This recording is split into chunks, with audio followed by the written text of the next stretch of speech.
Job 29. And Job again took up his discourse and said, Oh, that I were as in the months of old, as in the days when God watched over me, when his lamp shone upon my head, and by his light I walked through darkness. As I was in my prime, when the friendship of God was upon my tent, when the Almighty was yet with me, when my children were all around me, when my steps were washed with butter, and the rock poured out for me streams of oil. When I went out to the gate of the city, when I prepared my seat in the square, the young men saw me and withdrew, and the aged rose and stood. The princes refrained from talking, and laid their hand on their mouth. The voice of the nobles was hushed, and their tongue stuck to the roof of their mouth.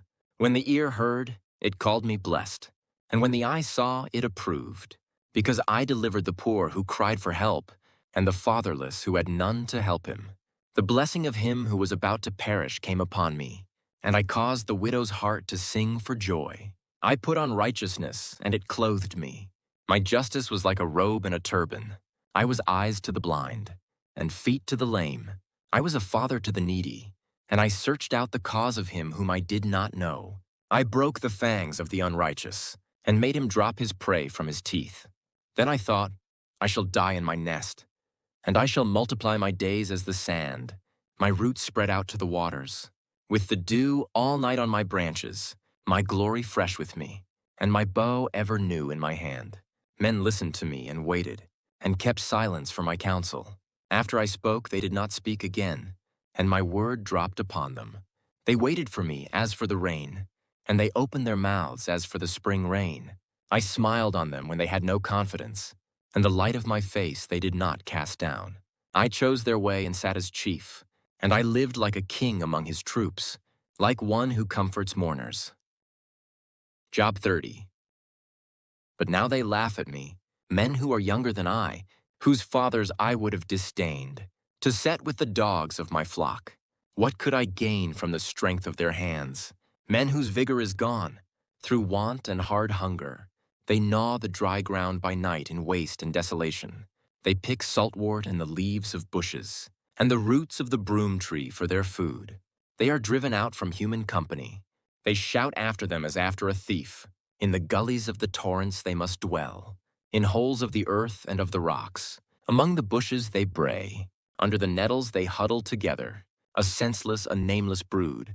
They have been whipped out of the land, and now I have become their song. I am a byword to them. They abhor me, they keep aloof from me. They do not hesitate to spit at the sight of me. Because God has loosed my cord and humbled me, they have cast off restraint in my presence. On my right hand the rabble rise. They push away my feet. They cast up against me their ways of destruction. They break up my path. They promote my calamity. They need no one to help them. As through a wide breach they come. Amid the crash they roll on. Terrors are turned upon me. My honor is pursued as by the wind, and my prosperity has passed away like a cloud. And now my soul is poured out within me. Days of affliction have taken hold of me. The night racks my bones, and the pain that gnaws me takes no rest. With great force my garment is disfigured. It binds me about like the collar of my tunic. God has cast me into the mire, and I have become like dust and ashes. I cry to you for help, and you do not answer me. I stand, and you only look at me. You have turned cruel to me. With the might of your hand you persecute me. You lift me up on the wind, you make me ride on it, and you toss me about in the roar of the storm. For I know that you will bring me to death, and to the house appointed for all living. Yet does not one in a heap of ruins stretch out his hand, and in his disaster cry for help? Did not I weep for him whose day was hard? Was not my soul grieved for the needy? But when I hoped for good, evil came, and when I waited for light, darkness came. My inward parts are in turmoil and never still. Days of affliction come to meet me. I go about darkened, but not by the sun. I stand up in the assembly and cry for help. I am a brother of jackals, and a companion of ostriches. My skin turns black and falls from me, and my bones burn with heat. My lyre is turned to mourning, and my pipe to the voice of those who weep. Job 31. I have made a covenant with my eyes.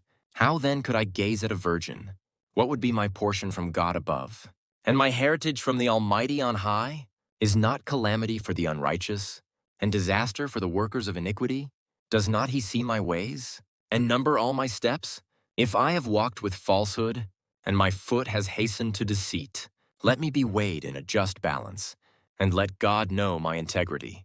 If my step has turned aside from the way, and my heart has gone after my eyes, and if any spot has stuck to my hands, then let me sow and another eat, and let what grows for me be rooted out. If my heart has been enticed toward a woman, and I have lain in wait at my neighbor's door, then let my wife grind for another, and let others bow down on her. For that would be a heinous crime. That would be an iniquity to be punished by the judges, for that would be a fire that consumes as far as Abaddon, and it would burn to the root all my increase. If I have rejected the cause of my manservant or my maidservant, when they brought a complaint against me, what then shall I do when God rises up? When he makes inquiry, what shall I answer him? Did not he who made me in the womb make him? And did not one fashion us in the womb? If I have withheld anything that the poor desired, or have caused the eyes of the widow to fail, or have eaten my morsel alone, and the fatherless has not eaten of it, for from my youth the fatherless grew up with me as with a father, and from my mother's womb I guided the widow.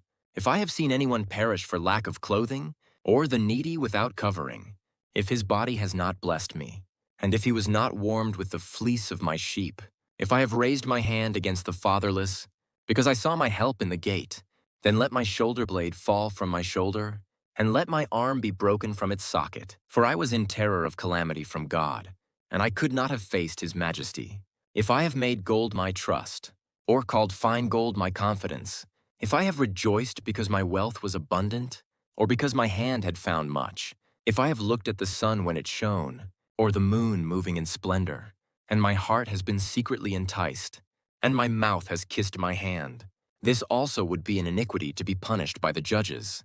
For I would have been false to God above, if I have rejoiced at the ruin of him who hated me, or exulted when evil overtook him. I have not let my mouth sin, by asking for his life with a curse. If the men of my tent have not said, who is there that has not been filled with his meat? The sojourner has not lodged in the street. I have opened my doors to the traveler.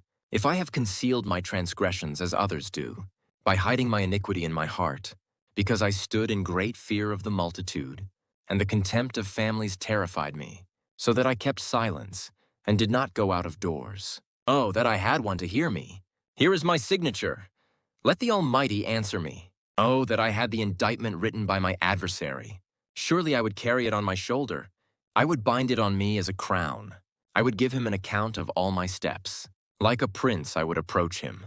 If my land has cried out against me, and its furrows have wept together, if I have eaten its yield without payment, and made its owners breathe their last, let thorns grow instead of wheat, and foul weeds instead of barley. The words of Job are ended.